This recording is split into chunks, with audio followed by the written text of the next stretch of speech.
Hello all, Deepavali ആഘോഷിക്കാത്തവർ നിങ്ങളിൽ ആരും ഉണ്ടാവില്ല. ദീപാവലിക്ക് ഇതേപോലെ റോക്കറ്റ് നിങ്ങൾ ഇട്ടിട്ടുണ്ടാവില്ല അല്ലേ? അപ്പോൾ ഈ റോക്കറ്റിൽ ഈ ഒരു സ്റ്റിക്ക് എന്തിനാണെന്ന് എത്ര പേർക്ക് അറിയാം? നമുക്ക് നോക്കാം ഫ്രാങ്ക്ലിൻസ് ലെക്ചേഴ്സിൽ എത്ര പേർക്ക് കറക്റ്റായിട്ട് അറിയാമെന്ന്. Yes, let's go. ഇതിൽ ഈ ഒരു സ്റ്റിക്ക് എന്തിനാന്ന് അറിയാവോ? ഒന്ന് ഇത് കത്തിക്കാൻ വേണ്ടിയിട്ടായിരിക്കും. എന്നിട്ട് പിന്നെ ഒന്നത് സ്ട്രൈറ്റ് ആയിട്ട് പോകാൻ വേണ്ടിയിട്ടായിരിക്കും. ഓക്കെ, നമുക്കടുത്ത് നൈഫിനോട് ചോദിക്കാം. നൈഫ്, ഈ സ്റ്റിക്ക് എന്തിനാ? കുത്തി വെക്കാൻ. ഉറപ്പല്ലേ? വേറെ എന്തെങ്കിലും ഇല്ല, ഈ കൈ ഉള്ളൂലേ? പറഞ്ഞു. ഒരു കൃത്യമായ ഡയറക്ഷനിൽ പോകാനായി. ഷൈൻ പറ, എന്തിനാ സ്റ്റിക്ക്? ഇത് മുകളിൽ പോയിട്ട് പൊട്ടാൻ വേണ്ടിയിട്ടാണ്. ഓക്കെ, വേറെ എന്തെങ്കിലും എക്സ്പ്ലനേഷൻ? എല്ലാരും അതാ പറയുന്നത്. വേറെ എന്തെങ്കിലും എക്സ്പ്ലനേഷൻ പറയാനുണ്ടോ? കത്തിക്കുമ്പോ കൈ കൊള്ളാതിരിക്കും. All my friends are toxic, all ambitionless, so rude and always negative. Okay, Sufaid, Abdul Sufaid ASD, നമ്മുടെ പ്രിയപ്പെട്ട ASD സർ പറയൂ, എന്തിനാണ് സ്റ്റിക്ക്? സ്റ്റിക്ക് എനിക്ക് തോന്നുന്നത് വളയാതിരിക്കാനായിരിക്കും.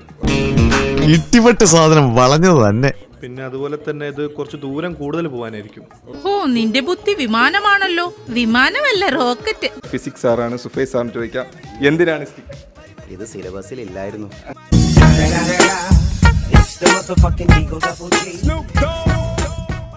ആക്ഷനും റിയാക്ഷനും ഒക്കെ ഉണ്ടല്ലോ, അതിന്റെ എന്തിനെങ്കിലൊക്കെ ആയിരിക്കണം. എങ്ങനെ ഇരിക്കണം?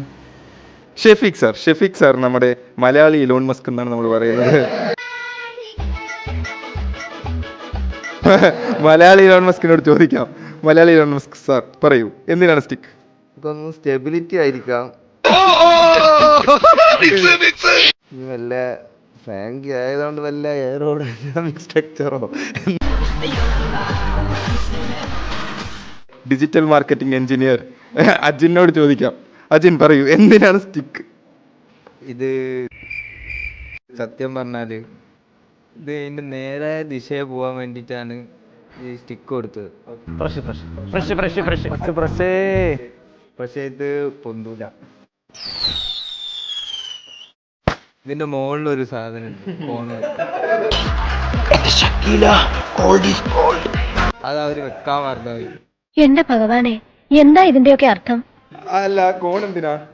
അത് പറഞ്ഞാല് നമുക്ക് എയർ ഇങ്ങനെ വരുമ്പോഴേ ഇത് സ്പ്ലിറ്റ് ആയിട്ട് ഇതിലൂടെ എയർ പാസ് ചെയ്ത് സ്പീഡിൽ മുകളിലേക്ക്. എയറോഡൈനാമിക്സ്. ഓക്കെ, അപ്പോൾ അതാണ് റീസൺ.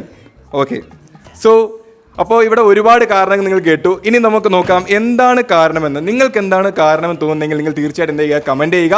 ആൻഡ് ഇതിൻ്റെ എക്സാക്ട് റീസൺ നിങ്ങൾക്ക് അറിയണമെങ്കിൽ വരുന്ന ചൊവ്വാഴ്ച 28-ാം തീയതി വൈകുന്നേരം കൃത്യം 7 മണിക്ക് ഫ്രാങ്ക്ലിൻസ് ലെക്ചേഴ്സിൻ്റെ യൂട്യൂബ് ചാനലിൽ നിങ്ങൾ വരിക. അവിടെ നമ്മൾ റോക്കറ്റ് സയൻസ് ആൻഡ് എഞ്ചിനീയറിംഗിൻ്റെ ലെക്ചർ 1 സ്റ്റാർട്ട് ചെയ്യാൻ പോകുന്നു.